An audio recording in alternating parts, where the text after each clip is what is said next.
इंसान को फैशन ज्यादा पसंद है या कपड़े की ड्यूरेबिलिटी? हर कोई सुंदर दिखना चाहता है सर, फैशन ज्यादा पसंद आता है लोगों को। शार्क टैंक के ऊपर काफी सारे फैशन ब्रांड्स बहुत सारे आ रहे हैं, तो आपका इसके ऊपर क्या व्यू है? मैंने ऐसे लोगों को भी देखा है जिनका फैशन बैकड्रॉप बिल्कुल भी नहीं है और वो एक टाइम पे आके राइज तो कर रहे हैं पर वो ब्लॉक भी हो रहे हैं। एक ट्रू डिजाइनर वो होता है जो अपने गारमेंट्स के थ्रू, अपने डिजाइन के थ्रू एक स्टोरी टेल करता है। क्या कोई किसी कला को चुरा सकता है? उसकी कला हम नहीं चुरा सकते, पर उस कला को कैसे प्रदर्शित किया गया वो तो कोई चुरा ही सकता है ना। एक ब्रांड को ट्रेंड्स उतना ही लेना चाहिए जितना उसके ब्रांड के लिए चाहिए। सिलेक्टेड डिजाइन्स बनाओ, क्वालिटी पे काम करो। एक जो बच्चा होता है 12th स्टैंडर्ड पास आउट करने के बाद में और सपोज उसको फैशन फील्ड में एंटर होना है, तो उसके पास में क्या क्या ऑप्शंस होते हैं? वो ये डिसाइड कर सकता है कि उसको फैशन में भी वुमेन्स में जाना है, मेंस में जाना है, किड्स में जाना है। और कितने साल का टाइम इन्वेस्ट करना होता है एक बच्चे को? Minimum 3, maximum 5। एक बच्चे को कितना फीस इन्वेस्ट करना होता है लर्निंग के ऊपर? More than 2 lakhs। ये मार्केट कितना बड़ा मार्केट? 300 बिलियन का मार्केट है। 100% बिना सोशल मीडिया के आज कोई भी ब्रांड सर्वाइव नहीं कर सकता। कि ज़रूरी जहाँ पर कोई चीज़ 200 रुपए में बेच रहा है, आप किस तरह से किसी कॉम्पीट कर पाएंगे 2000 रुपए के साथ? मनीष मल्होत्रा एक पर्सनालिटी है और उनका डिजाइन किया हुआ लहंगा लाखों में जाकर के बिकता है। सर ये लीगेसी है। और इसने आज छोटे इन्फ्लुएंसर्स को लेकर के एक कैंपेन रन कर रहा है, तो क्या आपका इसके ऊपर क्या आउटपुट रहेगा?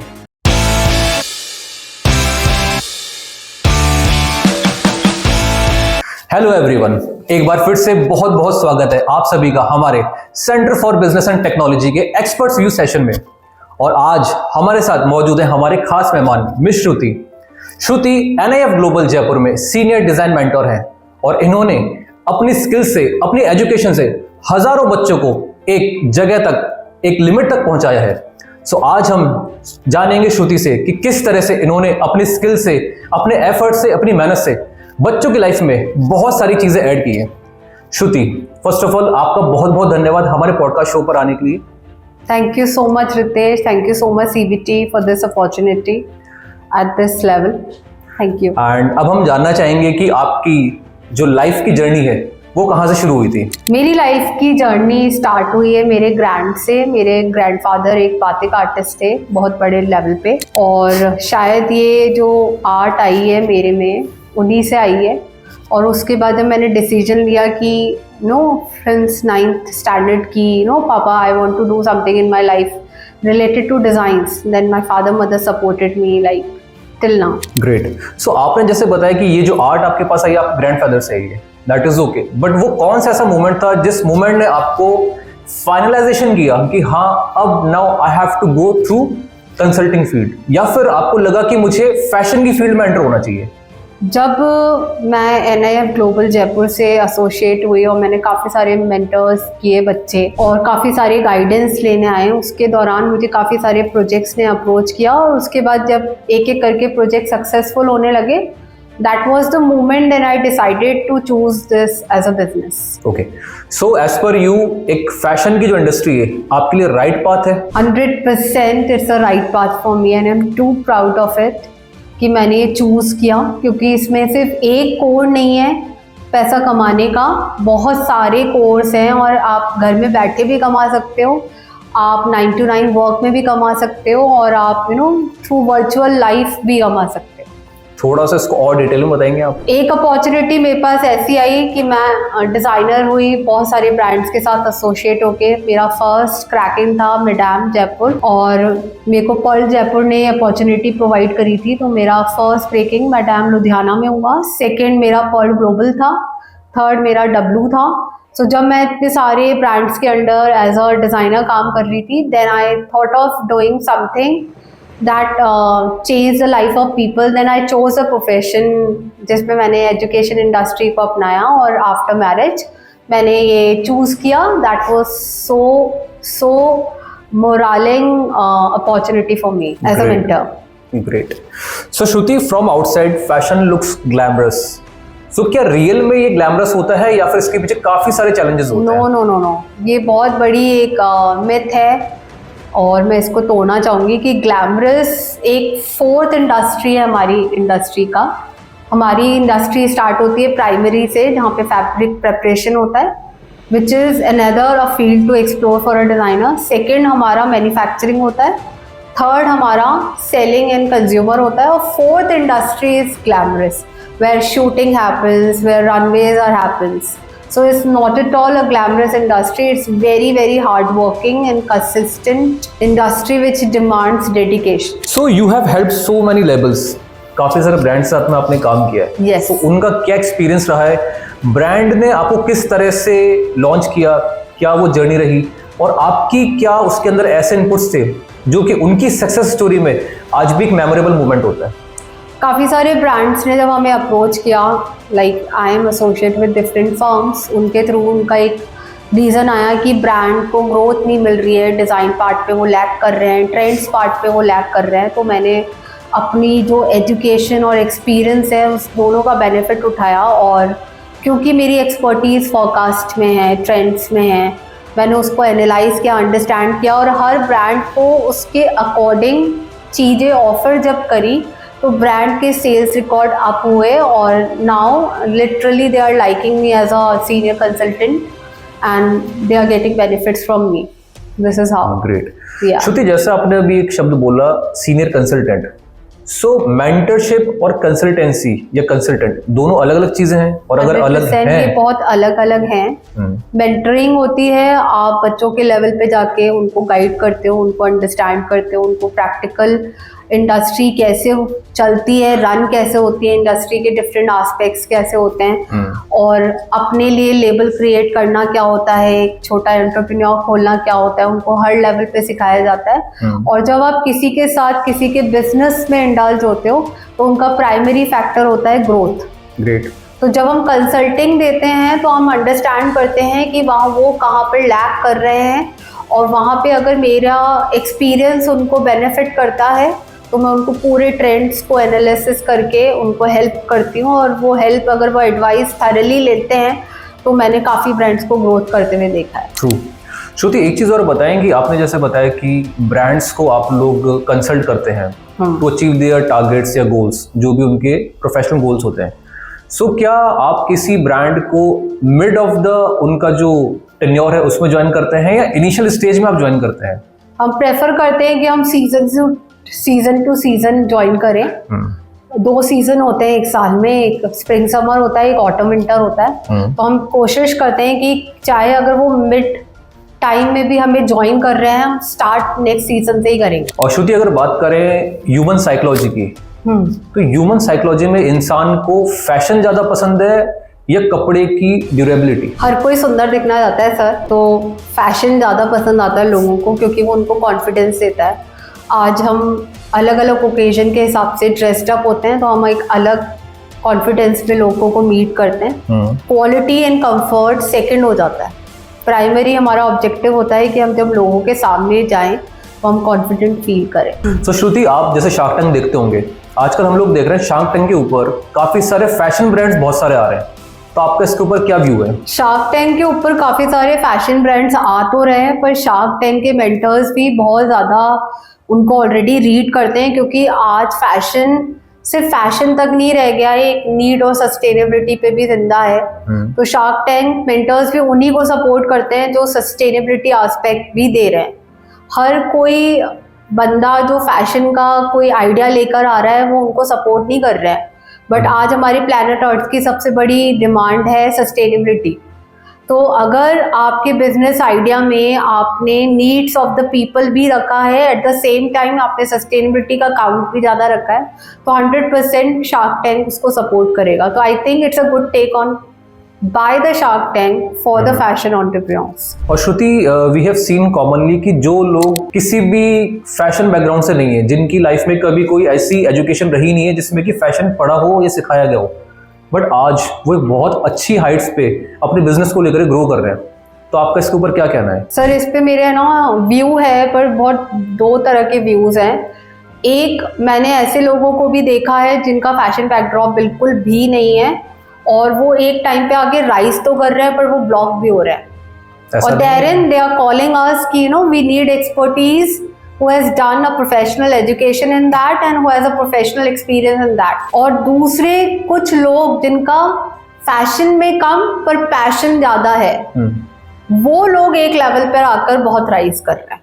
सो यहाँ पे दो तरह के लोग हैं, जहाँ पे एक जो सोच रहे हैं कि उनको बिजनेस की नॉलेज है तो ट्रेडिंग करके फैशन में राइज कर जाएंगे, पर वो कहीं ना कहीं आके अपने सक्सेस ब्लॉक कर रहे हैं। और दूसरे जने हैं जिनका पैशन ज्यादा है कुछ बनने का, है ना, और उनको ये पता है कि ये लाइन ऐसी है कि जहाँ पे अगर मैं घुसूंगा तो पैसे बहुत जल्दी बनेंगे। तो मैं कहूंगी कि इसमें एजुकेशन उतना नहीं है जितना पैशन होना चाहिए। राइट। सो श्रुति, आपके लिए एक फैशन इंडस्ट्री में डिजाइन ज्यादा इंपॉर्टेंट है या फिर स्टोरी टेलिंग ज्यादा इंपॉर्टेंट है? सर स्टोरी टेलिंग बहुत इंपॉर्टेंट है। Why so? आज लोग है ना, हर कोई डिजाइन बना रहा है, हर आप देखोगे हर स्ट्रीट पे एक बुटीक खुल रहा है, ठीक है, वहां पे they are copying, they are taking designs from Pinterest, they are taking design from Google source engines, they are just copying and making designs. But एक true designer वो होता है जो अपने गारमेंट्स के थ्रू, अपने डिजाइन्स के थ्रू एक स्टोरी टेल करता है। तो story telling is very very important. Even एक स्टाइलिस्ट भी वही है जो अपने क्लोथ्स के थ्रू स्टोरी टेल करता है। That means you want to say कि अगर किसी के अंदर आर्ट है, एक कला है, और वो अपनी कला को दिखाना चाह रहा है, इंस्टेड अगर उसके पास में स्टोरी टेलिंग नहीं है तो वो कभी ब्रांड नहीं बनेगा, ऐसा? यस, 100%। और इसी की एवज में ये हो रहा है, जो ब्रांड्स अभी तक सक्सेस नहीं हो पा रहे थे या उनकी सेल्स रिकॉर्ड नीचे जा रहे थे, उन्होंने ये एक पैटर्न स्टार्ट किया है कि वो बिहाइंड द सीन्स दिखाने लगे हैं, जिसमें वो आर्टिसंस के थ्रू जो काम करा रहे हैं उसको दिखा रहे हैं, अपनी स्टोरी बता रहे हैं कि हम कैसे काम कराते हैं, और तब उनके सेल्स बढ़े। क्योंकि कंज्यूमर्स को सिर्फ एक फ्रंट साइड दिखता है जिसमें उनको ये नहीं पता कि ये डिजाइन एंड पैटर्न्स कितने प्रोसेस के थ्रू आ रहे हैं, कौन कौन से कारीगर हैं। तो जब एक डिजाइनर शेयर करता है उसका पूरा स्टोरी, उसका पूरा कॉन्सेप्ट, तो लोगों को काफी एक इमोशनल अटैचमेंट आता है और आपकी सेल्स भी बढ़ती है और आपके ब्रांड का एक आउटलुक, आइडेंटिटी भी क्रिएट होता है। दैट मीन्स अगर आर्ट के साथ में हम थोड़ी सी अपनी कहानी भी जोड़ देंगे तो हमारी सेल्स में, हमारे प्रोफेशन में चार चांद लगने लगेंगे। 100% सर। क्या बात है, ग्रेट। सो श्रुति, आपने जैसे अभी एक वर्ड बोला था कि जो आर्टिस्ट होते हैं वो अपनी कुछ डिज़ाइन दिखाते हैं, कला दिखाते हैं। बहुत कॉमन प्रैक्टिस में देखा जाता है कि हम लोग अगर कुछ खरीदने जाते हैं, मोस्ट ऑफ द केसेस में अगर हम उस गारमेंट का पिक लेना चाहते हैं तो वो शॉपकीपर मना कर देता है। तो क्या इसमें कोई डिज़ाइन चोरी होने के या डिज़ाइन कॉपी होने के ऐसे कुछ चीज़ें रहती हैं? सर कई डिज़ाइनर्स जो बहुत ट्रू रहते हैं अपने डिज़ाइंस की तरह, वो बहुत मेहनत करते हैं कि वो कहीं कॉपी नहीं करे, ओरिजिनल साइट बनाएं, और उसमें काफ़ी सारी मेहनत लगती है। तो वो बिल्कुल अपना एक चांस लेता है कि कहीं पर भी मेरा डिज़ाइन आउट नहीं हो। नहीं, बट डिज़ाइन जिस आर्टिस्ट ने बनाया है वो उसकी आर्ट है, उसकी कला है। क्या कोई किसी कला को चुरा सकता है? सर कला तो वो अप्लाई कर रहा है, पर उसको दिखाने का तरीका तो डिजाइनर ही तय कर रहा है ना। उसकी कला हम नहीं चुरा सकते, पर उस कला को कैसे प्रदर्शित किया गया है वो तो कोई चुरा ही सकता है ना। दैट मीन्स कि ऑथेंटिक, अगर कोई मना करता है पिक क्लिक करने के लिए, दैट तो 100% उसकी रिस्पेक्ट करनी चाहिए और उस मोमेंट पे पिक्चर्स क्लिक नहीं करनी चाहिए। Okay, how do you guide a brand to follow trends without becoming a copy for everyone else? एक ब्रांड को ट्रेंड्स उतना ही लेना चाहिए जितना उसके ब्रांड के लिए चाहिए। ये मैं आपको एग्जांपल्स देना चाहूँगी कि ज़्यादातर पूरे ब्रांड्स, कोई भी एक्सपोर्ट इंडस्ट्री या डिज़ाइनर्स एक एजेंसीज को फॉलो करते हैं। WGSN, प्रोमो स्टील, मोडा केबल करके एजेंसीज हैं, उनसे वो ट्रेंड्स उठाते हैं। पर एक ब्रांड को ये पता होना चाहिए कि उसके क्लाइंट की क्या लाइकिंग है, क्या नीड्स है, क्या प्रेफरेंस है, उसके अकॉर्डिंग अगर वो ट्रेंड्स उठाते हैं तो कॉपी होने के चांसेस बिल्कुल माइनस हो जाते हैं। आपने जो एजेंसीज बताई, ये एजेंसीज क्या काम करती है, थोड़ा सा डिटेल में बताएंगे इसको? सर WGSN है, वर्ल्ड ग्लोबल स्टाइल नेटवर्क करके इसका पूरा फुल फॉर्म है। ये फोरकास्ट इंडस्ट्री की सबसे बड़ी एजेंसीज हैं। यहाँ पे फोरकास्ट एक्सपर्टीज़ होते हैं, हमारे फैशन के एक्सपर्टीज़ होते हैं इसके अंदर, और वो मिलकर according to the survey, according to the global perspective आने वाले फैशन को प्रिडिक्ट करते हैं कि अब क्या आएगा। फॉर एग्जाम्पल कोविड में आपने देखा होगा कि एक इम्पैक्ट आया था जब लोगों को एक ज़रूरत आई थी मास्क की, ग्लव्स की, and people were literally worried कि अगर आज मुझे बाहर जाना है and I am wearing a blue mask, it will not go with our dresses, then there is a need comes कि let's plan a sustainable mask. सो जो इंडस्ट्रीज है ना, ये current political, social, emotional surveys करती हैं और current needs and psychology देखती हैं लोगों की, और उसके ऊपर उनका प्रिडिक्शन जाता है। वो प्रिडिक्शन इतना एक्यूरेट होता है कि ये ऐसे अगर बोलते हैं कि you know these colours are gonna be in the market, तो 100% इन रहता है। सो श्रुति, एक नेक्स्ट क्वेश्चन है आपके लिए। हाँ जी। कि जो नए ब्रांड्स लॉन्च करते हैं अपने कलेक्शंस को, तो क्या उनको बहुत बड़े लेवल पे कलेक्शन के साथ में लॉन्च करना चाहिए, या फिर कुछ मिनिमल लिमिटेड कुछ एडिशंस के साथ में उनको आना चाहिए? जब ब्रांड्स लॉन्च करते हैं तो उनको है ना कुछ चीज़ों की क्लैरिटी होनी चाहिए और उसके अकॉर्डिंग उनको डिज़ाइन करना चाहिए। जैसे फॉर एग्जांपल बड़ा कलेक्शन ले जाना कोई बहुत बड़ी बात नहीं है कि आप क्वांटिटी बना लो, सिलेक्टेड डिज़ाइंस बनाओ, क्वालिटी पे काम करो, और किस सीज़न को आप चूज़ कर रहे हो उस पर बहुत ज़्यादा फोकस रखना चाहिए। आप रैंडम पूरे साल में किसी भी महीने में कोई भी कलेक्शन शोकेस नहीं कर सकते। आप प्लान करो, अगर आज इस मंथ पे बैठे हो तो आपको ये पता होना चाहिए कि मेरा नेक्स्ट कलेक्शन लॉन्च होगा विंटर्स का। सो ये प्लानिंग एंड प्रोसीजर्स उनको क्लियर होने चाहिए। बाकी क्वांटिटी या बड़ा कलेक्शन बना के ले जाना एक तरह की गलती मानी जाती है। श्रुति, कॉमन प्रैक्टिस में ये भी देखा गया है कि जिस शोरूम पे या जिस जगह पे बहुत लिमिटेड कलेक्शन होता है, वहाँ पर लोग उस चीज़ को रिलाई नहीं करते, बट जहाँ पर बहुत मेजर कलेक्शन होता है, बढ़ चढ़ के दिखाया जाता है, लोग उस पर रिलाई करते हैं, ट्रस्ट करते हैं। सर, इंडिया में अभी ये पैटर्न बैकवर्ड सिटीज़ में तो फॉलो हो रहा है, पर अगर आप मेट्रोपॉलिटन सिटीज़ जाएंगे तो अब ये पर्सपेक्टिव और स्टीरियोटाइप ब्रेक हो चुका है। लोग समझ रहे हैं कि अगर मैं किसी स्टूडियो और किसी डिज़ाइनर आउटलेट पे जाऊंगा तो मुझे एक सिलेक्टेड, एक क्वालिटेटिव रेंज दिखेगी और मैं उसके परचेज पे उन्हीं वैरायटीज़ में से लूँगा। और अगर बाई चांस मैं उन डिज़ाइन से सेटिस्फाई नहीं हूँ तो डिज़ाइनर स्टूडियोज़ और ब्रांड स्टूडियोज़ कस्टमाइजेशन भी दे देता है। अच्छा। हाँ। और श्रुति, एक चीज़ बताएं कि आपने कोई एक प्रोडक्ट खुद का स्टाइल किया, हाँ, उसको आपको लॉन्च करना है, तो how you fix the pricing of that product? Sir, हम सबसे पहले किसी भी प्रोडक्ट को निकालने से पहले किसी भी गारमेंट को, आज मैं इंडियन एथनिक चाह रही हूँ या मैं वेस्टर्न कैजुअल्स चाहिए हूँ या फॉर्मल वेयर चाह रही हूँ, मुझे सबसे पहले दिमाग में अपनी ऑडियंस, अपनी क्लाइंट रखना है।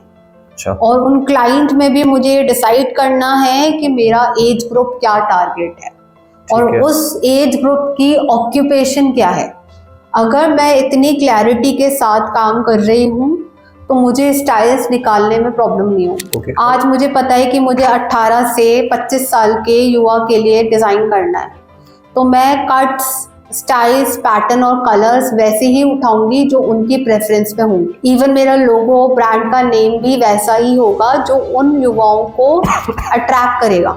पर अगर मेरा ब्रांड 35 से 45 साल के लोगों के लिए बना रहा है तो मेरे कट्स, पैटर्न और स्टाइल सब चेंज हो जाएंगे। तो किसी भी product in terms of garments को निकालने से पहले हमें क्लाइंट स्टडी बहुत अच्छी करनी है। तो श्रुति, इसका मतलब एक कोई गारमेंट है जिसको हमको स्क्रैच से स्टार्ट करके और एक प्रोडक्ट में कन्वर्ट करना है, इसके बीच में कितना टाइम लग जाता है? At least 6 month. चाहे वो विमेन हो, चाहे वो मेल हो, चाहे वो बच्चे का हो। If you want to start a brand with a bang, then at least it will take 6-month procedures. But if you are like very overconfident and you are like you have money and you can develop the designs in just 1 month, है ना, और बस मुझे तो store खोलना है, तो store खुल जाएगा, डिज़ाइंस भी बन के लग जाएंगे, पर अगर मैं सक्सेस की बात करूं तो सक्सेस रेट कम हो जाएगी। तो श्रुति, मेरा नेक्स्ट क्वेश्चन ये रहेगा कि एक जो बच्चा होता है 12th स्टैंडर्ड पास आउट करने के बाद में, और सपोज उसको फैशन फील्ड में एंटर होना है, तो उसके पास में क्या क्या ऑप्शंस होते हैं? काफ़ी सारे ऑप्शन है। फर्स्ट, वो ये डिसाइड कर सकता है कि उसको फैशन में भी वुमेन्स में जाना है, मेंस में जाना है, किड्स में जाना है। ओके। सो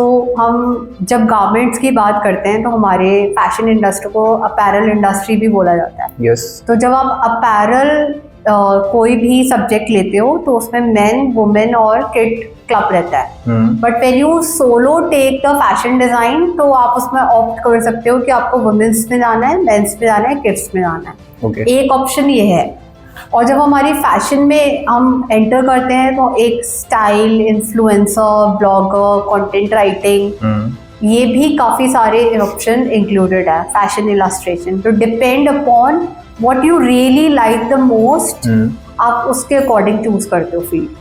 अच्छा, और इंडिया के अंदर वो कौन से ऐसे कॉलेजेस हैं जहाँ पर कि इस तरह की एजुकेशन दी जाती है, और कितने साल एक बच्चे को उसके अंदर इन्वेस्ट करना होता है? सर काफ़ी सारे कॉलेजेस हैं इंडिया में, फैशन इंस्टीट्यूट के नाम पे बहुत सारे कॉलेजेस हैं। तो क्या ये हर सिटी में अवेलेबल है? हर सिटी में तो अवेलेबल नहीं है, बट हाँ कैपिटल सिटीज़ में है।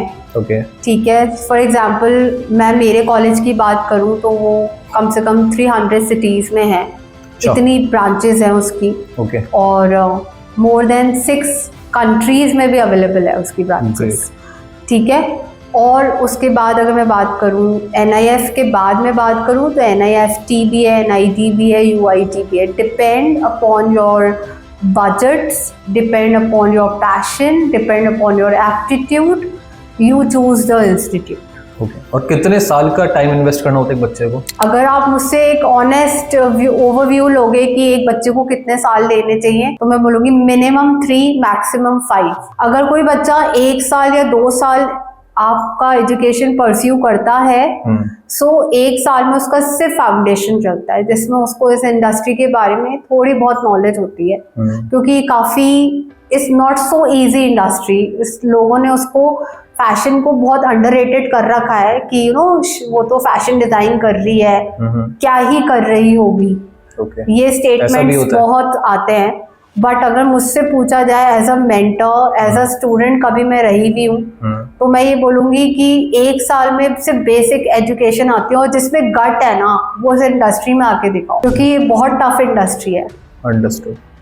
सो दैट मीन्स कि अगर किसी बच्चे ने 5 साल का टाइम इन्वेस्ट किया है तो वो एक प्रॉपर फैशन डिजाइनर बन के निकलता है, वो प्रॉपर एक डिजाइनर, वो स्पेशलाइज्ड हो जाएगा किसी एक फील्ड में। सो क्या इसका प्लेसमेंट किसी कंपनी में होता है या उसको खुद का कुछ स्टार्टअप स्टार्ट करना होता है? अब यहाँ पर भी आपकी विल पावर आती है, क्योंकि एक हमारी जो फैशन इंडस्ट्री है उसमें डिजाइन स्टूडियोज भी हैं, एक्सपोर्ट भी है, लेबल्स भी हैं और ब्रांड्स भी हैं। एक स्टूडेंट की खुद की विलिंगनेस होती है, वो खुद को एनालिसिस करता है कि उसको अगर आउट ऑफ इंडिया सप्लाई करना है या उसको अपने डिज़ाइंस अब्रॉड भेजने हैं, तो वो एक्सपोर्ट इंडस्ट्री को चूज कर सकता है। और अगर उसमें लगता है उसको कि मेरे में एक्स फैक्टर्स हैं और मैं जो बना रहा हूँ उसमें मेरी डिज़ाइंस अच्छे हैं, तो वो अपना खुद का ब्रांड भी खोल सकता है या किसी ब्रांड को अपनी क्वालिटीज ऑफर कर सकता है। श्रुति, जब हमने इतनी बात की है तो हम एक पॉइंट और इसमें कवर करेंगे कि एक बच्चे को कितना फीस इन्वेस्ट करना होता है इस लर्निंग के ऊपर? सर इसमें कोई लेवल्स नहीं है,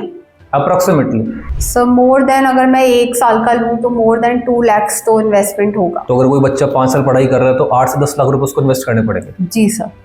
और साथ ही साथ ये मार्केट कितना बड़ा मार्केट है? ये मार्केट 300 बिलियन करोड़ का मार्केट है, और आने वाले सालों में ये और ऊपर जाने वाला है। ये बात आप कर रहे हैं ग्लोबल या फिर सिर्फ global? Global. Shruti, someone is coming to you with 1 lakh rupees and a dream to start his own startup, so आपको उसके अंदर क्या नेक्स्ट स्टेप रहेगा? सर अगर कोई आता है मेरे सपनों में 1 लाख रुपए लेकर और उसको अपना स्टार्टअप ही खोलना है, तो पहले मैं उसको कहूँगी कि let's do not invest 1 lakh, let's keep it aside and let's do something on Instagram, make some official websites, let's start designs on paper. Okay. And then slowly and gradually, with the help of outsourcing tailors, we can develop a few designs and can showcase it on social media. Okay. So उस 1 लाख का भी हम breakups निकाल लेंगे और उस breakup को अलग अलग जगह इन्वेस्ट करेंगे। ठीक है। So मैं ये नहीं बोलूँगी कि 1 लाख will be sufficient या underrated amount, बट मैं ये बोलूँगी कि if we wisely plan it, तो यस आपका सोशल मीडिया प्रेजेंस स्टार्ट हो सकता है। ठीक है। और आप कुछ पीसेस के साथ भी आगे जा सकते हैं। द मोमेंट आपने थोड़ा बहुत भी मार्केटिंग में इन्वेस्ट किया, तो यस आपका 1 लाख से 2 लाख या 3 लाख होने में ज़्यादा टाइम नहीं लगेगा। ओके, तो श्रुति, आपने जो रिप्लाई किया उसके साथ साथ कहीं ना कहीं आपने ये भी बता दिया कि सोशल मीडिया कितना इंपॉर्टेंट है किसी भी ब्रांड को ग्रो करने के लिए। Yes sir, 100%। बिना सोशल मीडिया के आज कोई भी ब्रांड सर्वाइव नहीं कर सकता। That's true. और सबसे बड़ा फैक्टर सोशल मीडिया का हमारी इंडस्ट्री में ये कंट्रीब्यूट हो रहा है कि जो फाइनेंशियली अनस्टेबल हैं और जिनके हायर ड्रीम्स हैं, आज वो एक पावर ऑफ स्क्रीन से बहुत आगे जा सकते हैं। श्रुति, एक तरफ देखते हैं कि हम ज़ूडियो के पास में एक कलेक्शन है जो कि 199 रुपीज से स्टार्ट हो जाता है। हाँ जी सर। वहीं पर आप ये बोलते हैं कि हम एक ब्रांड को बिल्ड करने में हेल्प करते हैं। Yes sir. उसको इस तरह से स्टैंड करते हैं कि वो मार्केट में कहीं ना कहीं सस्टेन करे और मार्केट को कॉम्पीट करे। तो क्या इसके बीच में आपको कोई कॉम्पिटिशन फाइट नहीं होता कि ज़ूडियो जहां पर कोई चीज 200 रुपए में बेच रहा है, आप किस तरह से किसी को कॉम्पीट कर पाएंगे 2000 रुपए के साथ में? सर, मैं आपको दोबारा से एक रिमाइंडर डालूंगी कि मैंने पहले भी बताया कि हर चीज आपके ना क्लाइंट टाइप पे डिपेंड करती है। जब टाटा ने ये ब्रांड इंट्रोड्यूस किया तो उसको अपना क्लाइंट एकदम क्लियर था। उसने एक लोअर और अपर मिडिल क्लास के बीच में टारगेट किया, जहाँ पे उसको ये पता था कि एक मिडिल क्लास और एक लोअर मिडिल क्लास आराम से एक टी शर्ट पे 200 रुपए खर्च कर देता है। पर उसने उसको सिर्फ क्या किया, उसको प्रेजेंट करने का तरीका अलग कर दिया। उसने एक बड़े नाम से एक बड़ी शॉप खोल ली जिसको दे दिया ज़ूडियो एक्सपीरियंस। ठीक है, आप समझ रहे हो। और उसने एक टी शर्ट को प्रेजेंट किया एक मॉल वे में। सो सिर्फ प्रेजेंटेशन बदला है, पॉकेट मनी वही है, सप्लाई वही है। और क्योंकि टाटा बहुत ज़्यादा अंडरस्टैंड करता है सस्टेनेबिलिटी को, तो उसने ज़ूडियो में भी सारे फैक्टर्स डाले। तो 199 प्राइस अगर मैं कंपेयर करूँ 2000 प्राइस से, तो मेरा क्लाइंट है उसके पॉकेट के अकॉर्डिंग ये प्राइस बिल्कुल सही है। आज मेरा क्लाइंट अपर मिडिल क्लास है या एलीट क्लास है, तो वो उस तरह की प्राइस लेना चाहेगा। तो कोई कंपैरिजन नहीं है, आप कंपेयर नहीं कर सकते। दैट इज ओके, बट अगर आपका एक क्लाइंट है जो कि 2000 रुपए स्पेंड करने की कैपेसिटी रखता है, क्या वो ज़ूडियो जाएगा या वो आपके पास आएगा? सर, वो हमारे पास ही आएगा। फिर वो ज़ूडियो नहीं जाएगा, क्योंकि ज़ूडियो ने अपनी एक इमेज क्रिएट कर लेगी। आज आप देखोगे वहां पे सारे जने आते हैं, हर तरह के लोग आते हैं, आपको एनी टाइम वो स्टफ दिखेगा। पर अगर आप एक क्वालिटेटिव ब्रांड की बात करते हो जो 2000 रुपए की टी शर्ट बेच रहा है, उसका एनवायरमेंट, एम्बियंस और उसका लेवल उधर वही स्टेप इन करेगा जिसके पॉकेट में 2000 रुपए सिर्फ टी शर्ट पे खरीद करने के लिए हो। श्रुति, एक चीज बताएं, आपकी 2000 रुपए जो इंसान स्पेंड कर रहे हैं, तो उसको एक्चुअली मिल क्या रहा है? मतलब उसको क्वालिटी मिल रही है या एक्सपीरियंस मिल रहा है या फैब्रिक मिल रहा है? उसको मिल क्या रहा है? अगर उसने एक्स्ट्रा पैसा पे किया है तो उसको एट लास्ट मिलता क्या है? एक ब्रांड जब एक प्राइस टैग निकालता है, फॉर एग्जाम्पल अगर वो अपनी टी शर्ट की प्राइस 2000 रुपीज लगा रहा है, तो वो बहुत प्रॉमिसिंग फैक्टर्स पे आ जाता है। क्वालिटी 100% वो आपको दे रहा है, brand experience more than other brands दे रहा है। अगर आप उनके टी शर्ट्स को पहनोगे तो वो लॉन्ग टर्म पे सर्वाइव करे। तो वो बहुत एक क्लासिक क्वालिटी दे रहा है जो एक कस्टमर जब पहनता है तो बार बार आने की उसी ब्रांड पे चेष्टा करता है। उसको लगता है कि मेरे पैसे वेस्ट नहीं है। वहाँ पे क्वालिटी भी है, एक्सपीरियंस भी है और ब्रांड आइडेंटिटी भी है, ओवरऑल एक्सपीरियंस उसका। हाँ। श्रुति, जैसा कि आप जानते हैं, मनीष मल्होत्रा एक पर्सनालिटी है और उनका डिजाइन किया हुआ लहंगा लाखों में जाकर के बिकता है। सो जिस मोमेंट पे उनका लहंगा लॉन्च होता है, फटाफट बिकना शुरू हो जाता है। तो क्या ये डिजायर है, डिजाइन है या फिर सॉर्ट ऑफ ब्रांडिंग है? सर, ये लीगेसी है। लाइक मनीष मल्होत्रा जो लेबल है, it's not a brand, it's a label. Manish Malhotra, उन्होंने अपनी एक लेगेसी, एक आइडेंटिटी क्रिएट करी है by supplying a very good designs every season. अच्छा। और ये उन्होंने 1 या 2 साल में अर्न नहीं करी है, ये उन्होंने पूरा मोर देन 25 इयर्स का रन दिया है। तो जब वो कोई रेंज निकालते हैं तो वो रेंज उनके नाम से ही बिक जाती है। अच्छा। उनको कोई एडवर्टाइजमेंट करने की जरूरत नहीं है।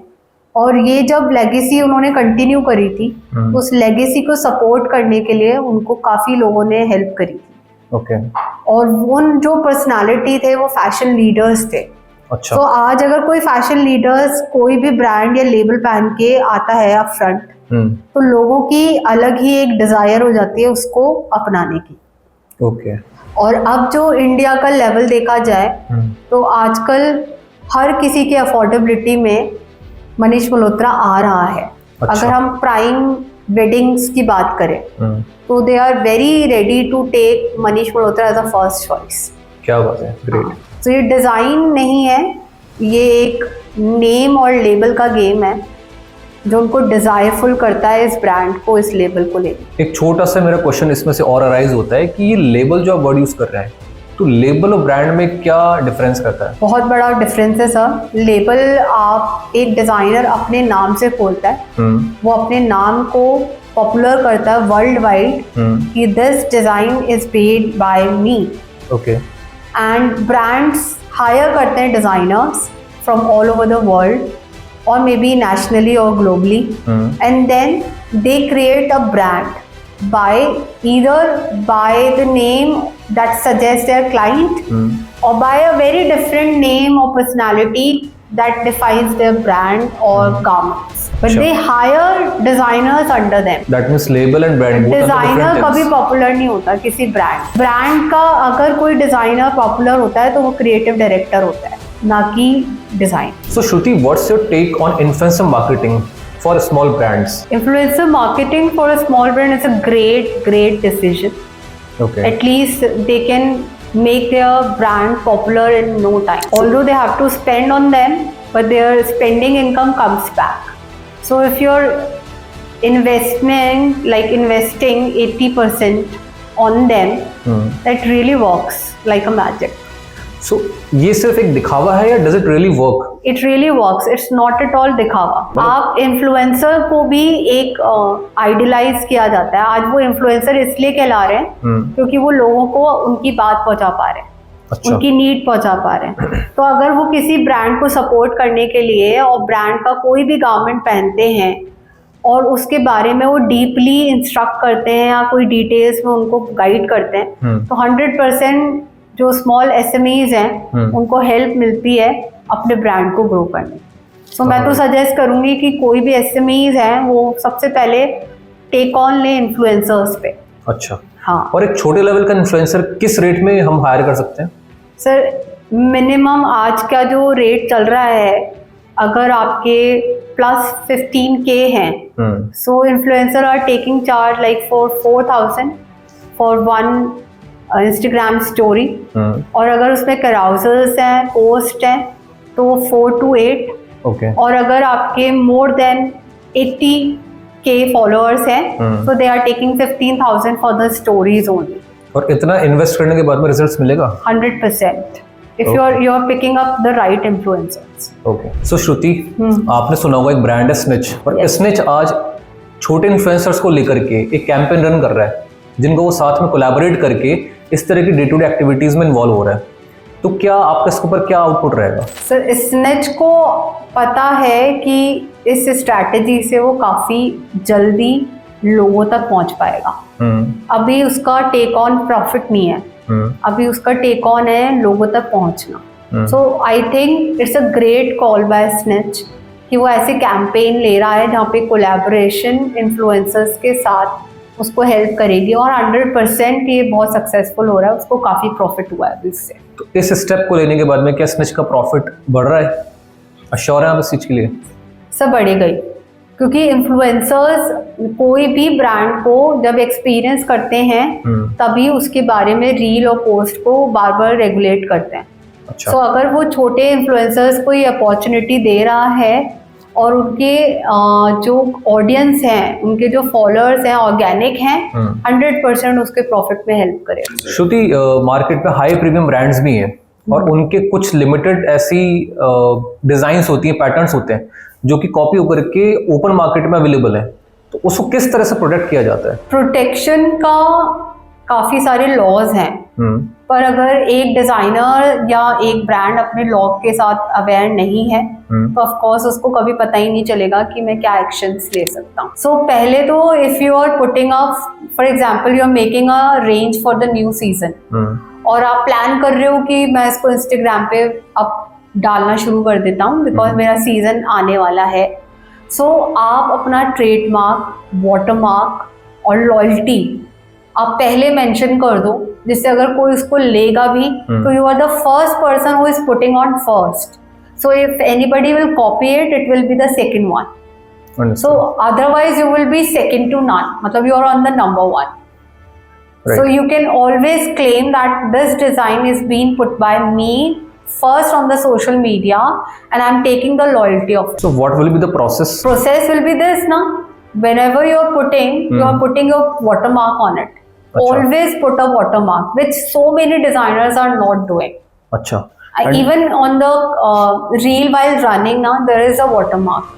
Understood. So आपको watermark frames में लाना पड़ेगा और जब कोई इसको copy करता है तो it will be real hell difficult for others to copy it. And is this the only way to protect the designs? Yes, this is the only way. If you put your watermark and the trademarks. श्रुति, अगर आपको पता होगा कि watermark remove करना बहुत easy process है. Sir easy है, पर मैं ये क्या कह रही हूँ, अगर आप फर्स्ट वन हो जिसने पहली बार ही सोशल मीडिया पे डाला है तो कोई भी आप उसकी लॉयल्टी नहीं दे सकते हो कि I am the first one, see I got this content, I have puted this on the media firstly, so I can sue you.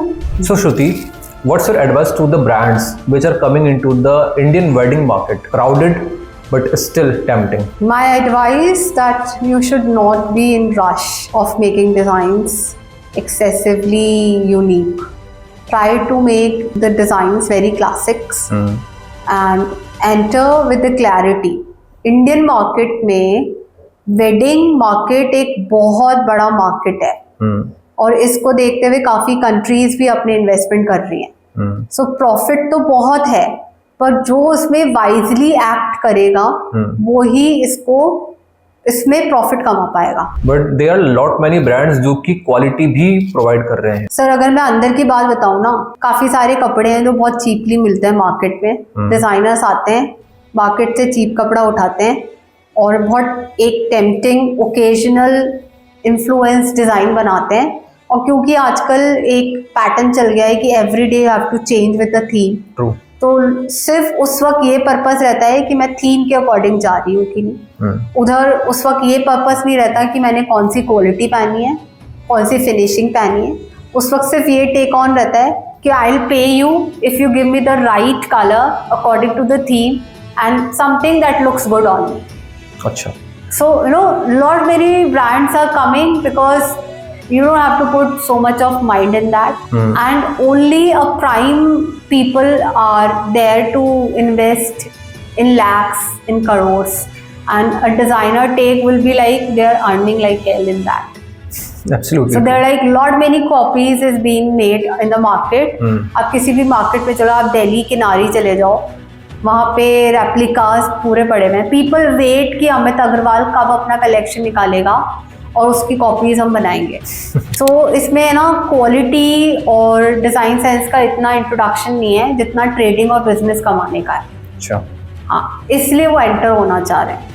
तो श्रुति, मेरा नेक्स्ट क्वेश्चन ये रहेगा कि एक फैशन फाउंडर को रेगुलर बेसिस पे रेवेन्यू के अलावा और किन पैरामीटर्स पे रेगुलरली बेसिस पे ध्यान रखना चाहिए? पैरामीटर्स रेवेन्यू के अलावा सबसे पहला हो सकता है कि आप नंबर ऑफ पीसेस कितने बनाने की सोच रहे हो.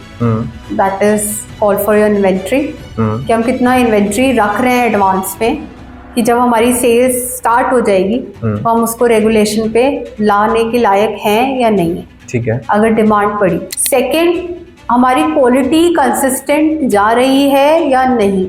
कहीं हम क्वालिटी को लेकर लूज तो नहीं हो गए. अगर हमारे सेल्स अप जा रहे हैं तो हमारी क्वालिटी लूज नहीं होनी चाहिए. ठीक है. क्योंकि रेवेन्यू के अलावा रेवेन्यू तभी जनरेट होगा जब आपका कस्टमर सेटिस्फाई होगा, और कस्टमर तभी सेटिस्फाई जाएगा जब उसको क्वालिटी और सर्विस एप्रोप्रिएट मिलेगा. True. So inventory, quality and segment, price segment is very very important. कई बार क्या होता है, जब रेवेन्यू ज़्यादा हो जाता है तो कई बार ब्रांड अपने प्राइस वैल्यू चेंज कर देते हैं. वो उनको फ्रीक्वेंटली बिल्कुल नहीं करना चाहिए. उन्होंने जो स्टार्टिंग से एक इमेज बनाई है ब्रांड को और प्राइस को लेकर, वो उनको हमेशा उस पर स्टिक होना चाहिए. So these 3 parameters I think will work for them. So Shruti, अगर कोई ब्रांड है और 6 महीने में उनको अपने बिजनेस में कोई भी मूवमेंट या कोई ट्रैक्शन नहीं दिख रहा है, तो आपका फर्स्ट उनके लिए क्या एडवाइस रहेगा? एडवाइस रहेगा कि एक बार वो रीवैल्यूएट करें कि जो उनके डिजाइन्स हैं वो किसी क्लाइंट बेस्ड हैं या वो हाइपोथेटिकल रैंडम बना रहे हैं. जैसे लाइक फॉर एग्जांपल उन्होंने अपना सेटअप खोल लिया and they are making kurtis, they are making shirt, they are making pants, but they are not focusing on one category, they are not focusing on one client as, and they are just making.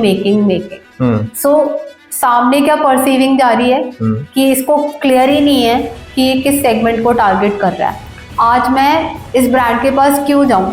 ये तो कुर्ता भी बना रहा है, ये तो men's wear भी बना रहा है, ये तो गारमेंट भी बना रहा है। सो मैं किस टेक ऑन पे इस क्लाइंट को परसीव करूं? सो हमें सबसे पहले ऑडिट करनी है कि जो वो डिजाइन्स बना रहे हैं वो अपने क्लाइंट टारगेट ऑडियंस के लिए बना रहे हैं और किसी एक कैटेगरी पे क्या वो स्टिक हैं, और अगर वो स्टिक नहीं है तो वो क्यों नहीं है, और थर्ड वो बनाते बनाते किस क्वालिटी पे और किस क्वांटिटी पे वर्क करें। ओके, दैट मीन्स आप ये कहना चाह रहे हैं कि फैशन इंडस्ट्री में अगर कोई है तो उसको पर्टिकुलरली एक पैटर्न को, एक डिज़ाइन को पकड़ के ही काम करना पड़ेगा, उसको अपने ऑडियंस को देख करके काम करना पड़ेगा। आपको अपना स्पेशलाइजेशन निकालना पड़ेगा। आज आप मनीष मल्होत्रा की बात करते हैं तो उन्होंने वेडिंग वेयर पकड़ा हुआ है और वेडिंग में वो जितने भी तरह के डिजाइन होते हैं वो सिर्फ एक ही सेगमेंट को टारगेट करते हैं। आज इतना बड़ा नाम होने पर भी उन्होंने बहुत सारे सेगमेंट्स नहीं टारगेट करे। क्योंकि लोगों को एक क्लियर इमेज है कि अगर मुझे वेडिंग वेयर चाहिए और मुझे एलीट्स में जाना है तो मैं सब्यसाची मनीष मल्होत्रा के पास ही जाऊंगी, क्योंकि उनके पास एक्सक्लूसिव वहीं मिलेगा। सो हर एक ब्रांड, एक लेबल अपना स्पेशलाइजेशन अपने गारमेंट के थ्रू ही बताता है। अगर मैं आज सब कुछ बना रही होंगी ना तो people will not come to me. So let's move to rapid fire round. Yes. Are you comfortable? Yes, Okay. 100%. So one fashion trend that must die in 2025. I would suggest do not use polyester. One founder habit that separates success from chaos. Inconsistency. Handmade or tech-enabled? What will be your choice? 100% handmade, organic. Okay. If you could change one thing from the businesses which operates in India, what it would be? I would suggest that people should not go on the showbiz. They really go back to the stories and the BTS of a brand and then analyze, use their senses to purchase wisely. So it was nice speaking with Miss Shruti, और आज का podcast आप सबके लिए बहुत ही इंसाइट्सफुल रहेगा, informative रहेगा। So thank you so much for keeping last. मिलते हैं अगली वीडियो में। बाय।